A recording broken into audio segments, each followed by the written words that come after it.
Today I'm going to show you how to check the engine oil on your Kohler Courage engine. This is going to apply to all the single cylinder Courage series engines, SB 470 through 620, 15 through 22 horsepower. So all you got to do is make sure the engine is cold, because if it's hot it's going to give a higher reading than normal. So go to the dipstick, pull it up, wipe off the dipstick,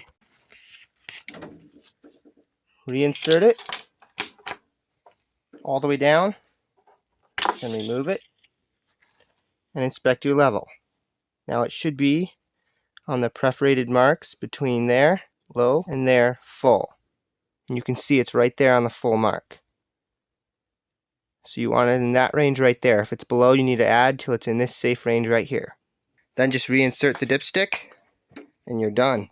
So that's all there is to checking the engine oil level on the Kohler Courage single series engine. Thanks for watching.